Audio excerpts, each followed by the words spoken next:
Welcome back to the REVan channel. I am here with the iconic John Vermeersch, a Ford legend of total performance from Detroit, has raced Fords his whole life. Ford Tech Line.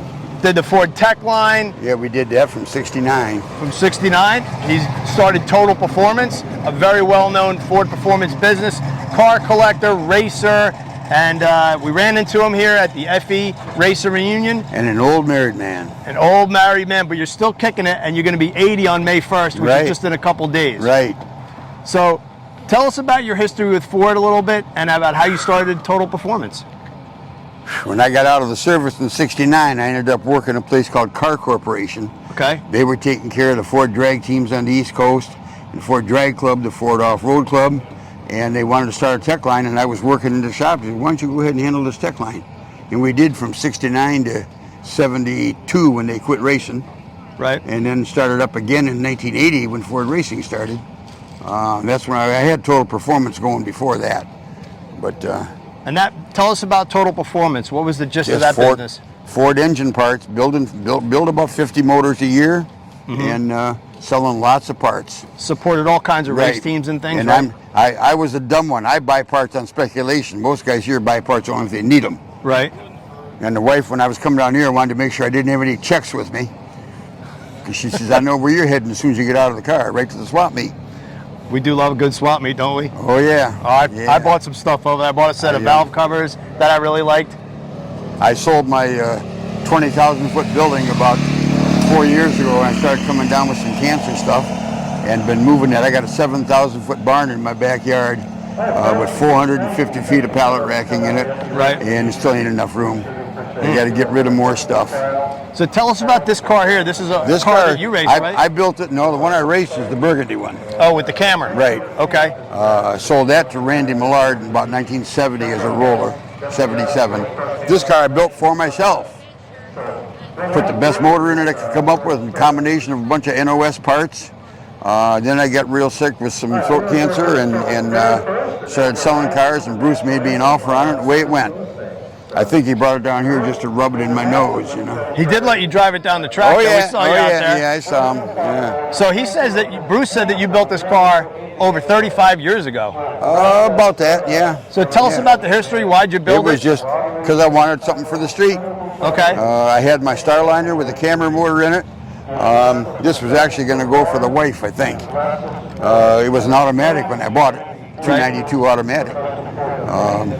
But I had a 406 parts car there, so we stripped all the 406 stuff out of it, put that in here, turned it into a stick shift.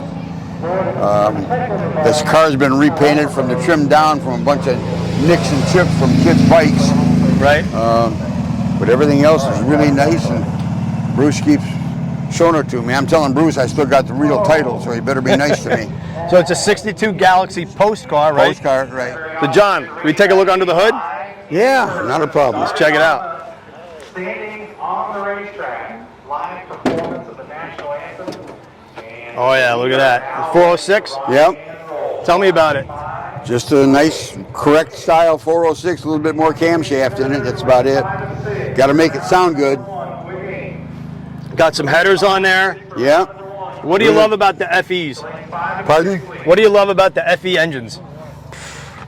Everything. Parts of it easy to put together. If it ain't got push rods, it ain't a real motor. All these guys come with those modular things, you know. No push rods, no carburetors. Yeah, this one is, that's got a set of real JR headers on it. They ain't been made since about the middle 70s. Okay. 2 4-barrels?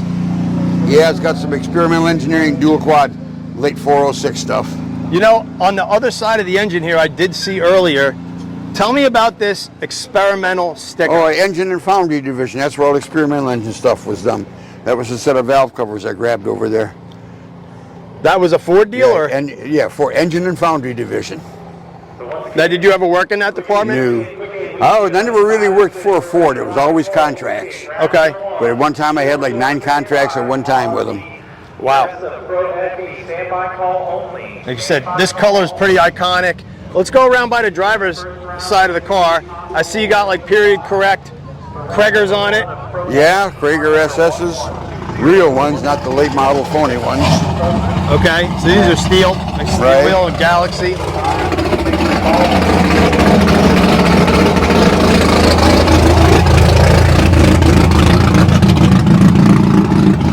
Yeah, a lot of these, 86, 81, 81, 79, 70. And then on the inside, you got like the old style. Everything's period correct, right? The Oh yeah, tack. I have to say, I was doing the car for myself. Even the rubber mats are period correct stuff. Oh, look at that. The steering wheel's got some patina on from somebody's wedding ring. From somebody's wedding ring? Yeah, Oh, that's I love that. Bench seat, of course. Yeah. That way you keep your wife or your girl Oh very yeah, close. yeah. Now, is there something special that you like about the postcars? Oh no, that was just what the real race cars were made out of. Okay. A little bit stiffer. All the real lightweight cars were two-door sedans. So Now- they got to 63, then they went to the fastback. Right. Now tell me about the lettering on the car. Oh, just period correct from a long time ago. But it's not right because it's vinyl. They didn't really have vinyl in 62. Right, everybody It was was all painting. painted on, right? Right. And then But- steel wheels. Right. And what tires are those? Those are some M&H Racemaster 915s. They were 20 years old when I put them on. Bruce had them on for another 10 years. Wow. And that was obviously like a period correct drag Period slick. correct tire, right? And even I see the front tires are Yeah, period old correct as well, Firestone, huh? Firestone. I think they're 710-15s. Wow. Such a neat car, man. Take a look at the back here.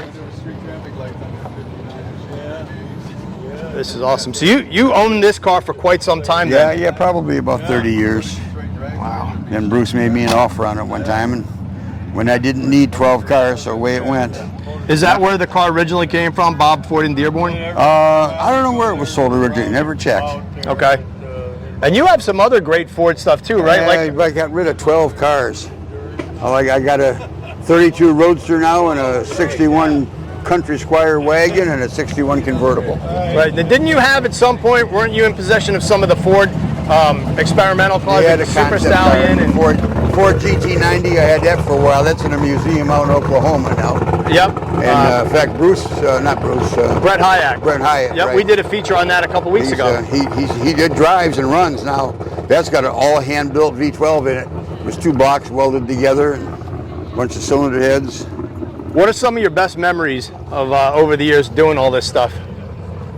Going to Daytona for the first time, about 80, when Ford started racing again in 82 when they picked up Bill Elliott. Right. And going down to Daytona, I got signed up with Jody Ridley as his pit crew. That was You stand on the pits and you watch cars go by, zoom, zoom, zoom, and then nothing for a minute and a half, then zoom, zoom, zoom again. Were you more a drag racing guy, or? Oh yeah, always drag racing. Had half a dozen drag race cars, but then you get smart for a couple of years, get rid of them, then you go back someplace like this, and you want to make sure you don't buy one when you're down here. Right, and I see they gave you a nice award. Yeah, I think they gave it to Bruce, but he let me drive the car. What's it mean to you to be out here with all the old school FE stuff? That's it. A lot of old people. People that sold stuff too. When one guy there said, I came to your garage when I was 16. He said, I'm 50 now. Wow. But you're going to be 80, and you're still Yeah, up I'm here gonna doing be this. 80. Yeah, that's it. Haven't learned yet. Man, this has been a great interview, John. I thank you so much for Pleasure. giving us your time. It's great to see you out here, and Better be seen than viewed. better to be seen than viewed. You got that right. And I know Yep. you're going to be back next year. Oh, yeah. And I'm going to have to look you up at I'm gonna Woodward. make sure I don't bring a car. Yeah, Woodward, I still got the same lot. Woodward and Webster, only late between 12 and 13 Mile Road. Well, I'm going to look you up next time I'm in I have Detroit. about 60 cars there. Thank you All so for it. much. Okay. Thanks everybody for watching. John Vermeesch, great guy, iconic Ford guy, great car collector, racer, and it's pretty cool that he gave us our And time. a dirty old married man. Dirty old married man, he likes to say. Thanks for watching, everybody. Yep.